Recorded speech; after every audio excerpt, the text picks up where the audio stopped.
One of the problems with recruiting for investment banking is not the knowledge or skills you acquire, but the access to talk with real investment bankers to put your best foot forward.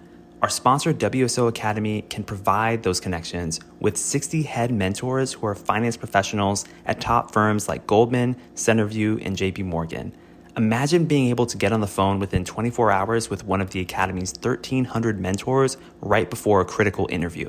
Get on the waitlist for WSO Academy today by clicking the link in the show notes or by visiting wallstreetoasis.com/academy.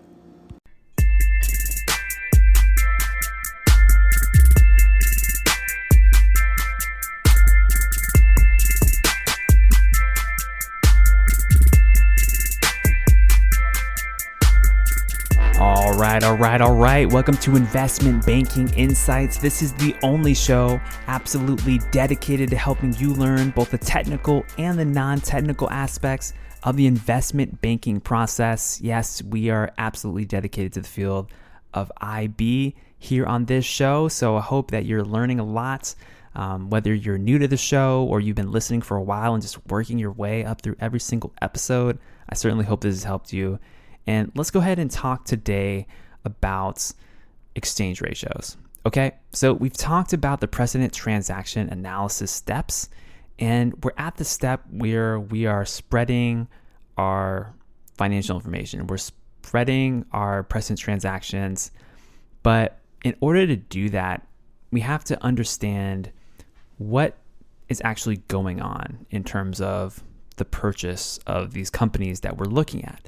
Now, we talked in the last episode about calculating the equity value. Super important. We have to understand how much is actually being paid for the shares, for the equity in these different deals.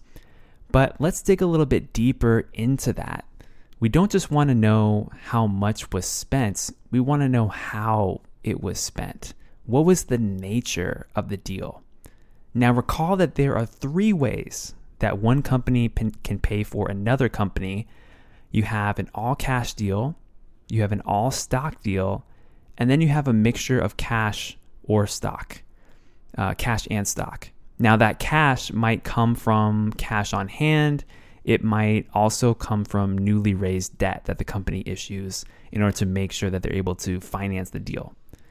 Now, with an all-cash deal, the transaction consideration, it's pretty straightforward. It's a certain amount of cash that's transferred from the acquirer to the target company in exchange for that target company's equity. And targets, depending on who's running the target company, they might really like this because the value that they're getting in the deal is certain. You can't fake cash, right?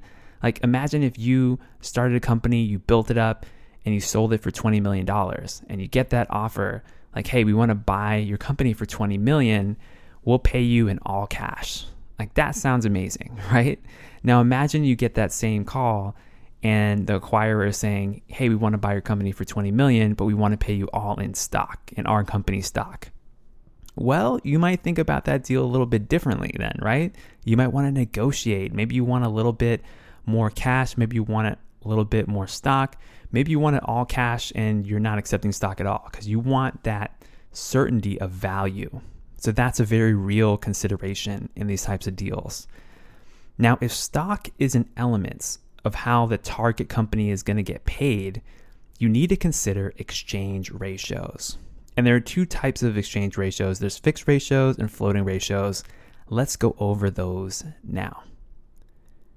Now, first, let's talk about fixed ratios.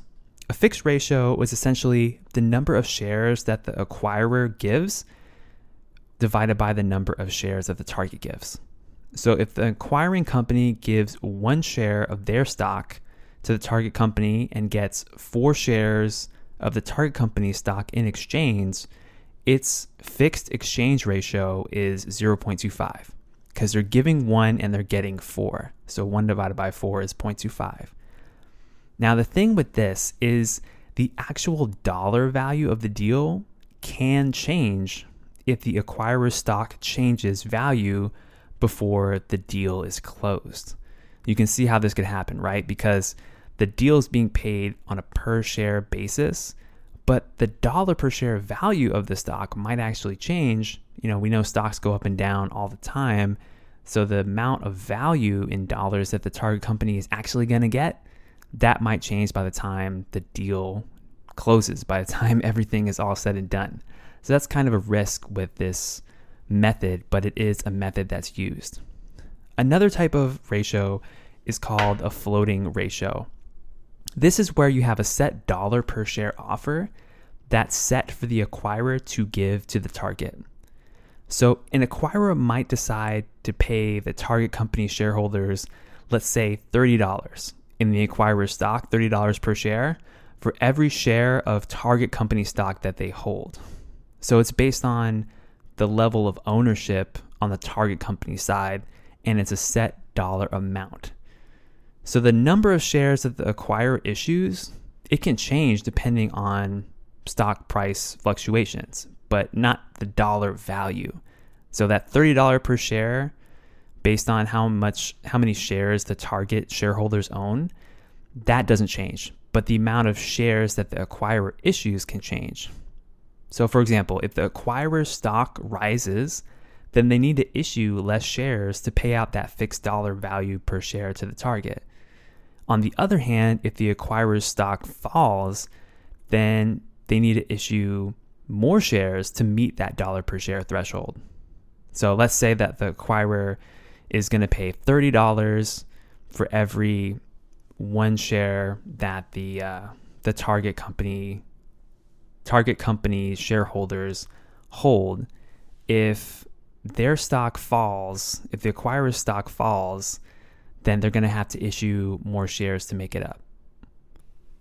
Where you'll typically see this is if the acquirer is a much bigger company than the target, you might see this kind of arrangement in the consideration because the acquirer can afford to absorb some of that downside if their stock price falls or fluctuates, while still giving the target company shareholders some level of certainty. They have some sense that they're going to get a certain value because it's spelled out in dollars per share in terms of their offer price.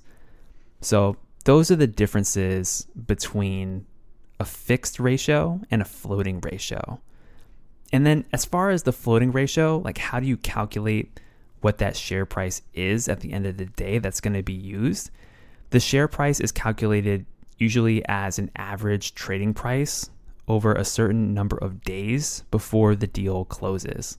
So for example, they might look at the average trading price over the 30 days prior to the date that the deal closes.